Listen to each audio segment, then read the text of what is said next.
Brooklands Concorde was the first British production Concorde, the third built in the UK. Golf Bravo Bravo Delta Golf, or Delta Golf as she's affectionately known, opened the door for Concorde to enter passenger service.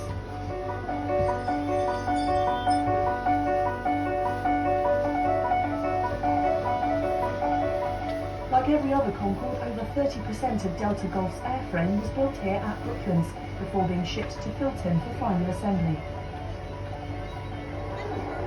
In the hands of test pilots Brian Trubshaw and Peter Baker, Delta Golf first took to the sky on February 13, 1974, the start of a test program that would lead to Concorde's airworthiness certification.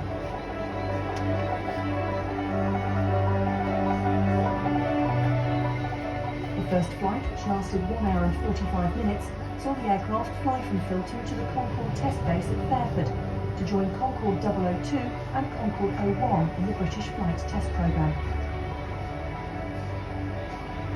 Delta Golf flew to many locations all over the globe, such as Singapore, Kuwait and the United Arab Emirates, during a flight test programme that lasted more than 7 years. She was the first Concorde to carry 100 passengers at twice the speed of sound. Delta Golf was used by British Airways crews for training in the summer of 1975. Over 50 training flights were conducted out of Fairford before passenger services commenced the following year.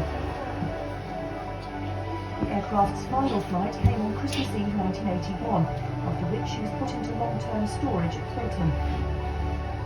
British Airways acquired ownership of Delta Golf in 1984 and in 2003 offered her to Brooklands Museum for restoration and display. Inside and out, the aircraft had been stripped of just about every conceivable part. But the BA's enormous Concorde spares holding, it was hoped that most parts could be found and eventually refitted.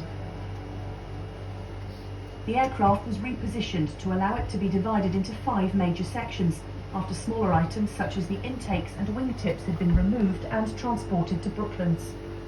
The Brooklands built forward and aft fuselage sections were the first major pieces to arrive at the museum in May 2004. A few weeks later, the 2 main wing sections were separated from the fuselage and transported the 125 miles to the museum. The final piece to be moved was the central fuselage section of Concorde, on which the restoration would be based. It was transported along the M4 and arrived safely at Brooklands after journeying down the leafy Surrey roads towards the museum. Hundreds of museum supporters, as well as His Royal Highness Prince Michael of Kent, were present to greet Concorde and see her being unloaded.